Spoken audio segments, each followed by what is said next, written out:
మీ పెద్ద పెళ్ళేమో అన్నారు. పెళ్ళి అయితే పెళ్లి కూతురు అంటే పెళ్లి కొడుకుంటారు. ఆ స్టేజ్ మీద 3 దైవ సేవకులు ఉన్నారని నేను మళ్ళా చెప్పడం జరిగింది. హల్లెలూయా. సంఘమంతా ప్రార్థన చేసాము. ఈలో నా మీటింగ్ డేట్లు కూడా నా దేవుడు తెలియపరిచాడు. ప్రియ సహోదరి సోదరుడా,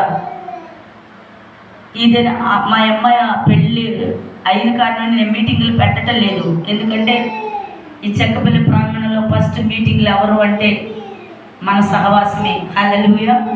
అప్పటి వరకు మేము బయటకు కూడా తెలియని వారిని.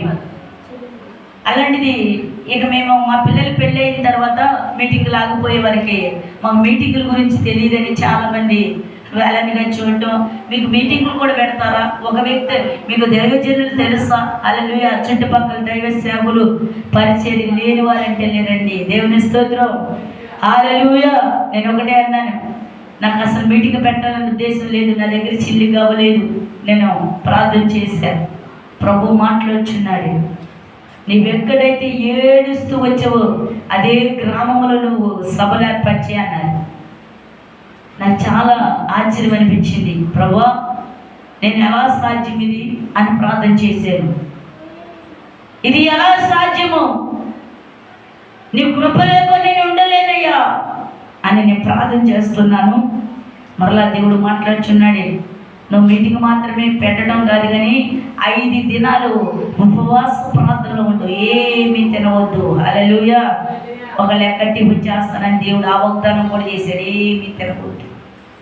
అప్పుడు నేను అన్నా, నీ చిత్తం ప్రభువా, నేను ఈ రీతిగా ఉంటాను, నాకు సమస్తము సమకూర్చగలవాడిని. దేవుని స్తోత్రం. ఇంకా అంతే, రోజు రోజుకి దేవుని మీద భారం వేస్తున్నాను. రోజులు గడుస్తున్నాయి. మీటింగుల దగ్గరకు వచ్చే కొలదే నా గుండెలో అతి వేగంగా పరుగులేతో రైళ్లు ప్రారంభించబడుతున్నాయి. దేవుని స్తోత్రం. ఒక దినాన్ని గట్టిగా ఏడ్చాను, ప్రార్థన చేశాను. మీటింగులు 3 రోజులే ఉండే.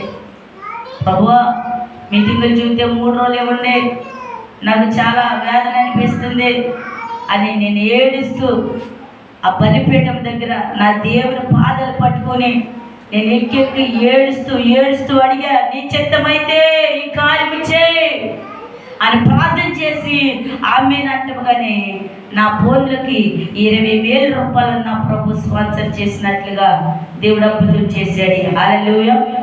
మనుషుల వైపు చూస్తే కార్యం జరగదు కానీ నా దేవుని వైపు చూసిన మరుక్షణమే ఆశ్చర్యమైన కార్యములు జరుగునుగాక.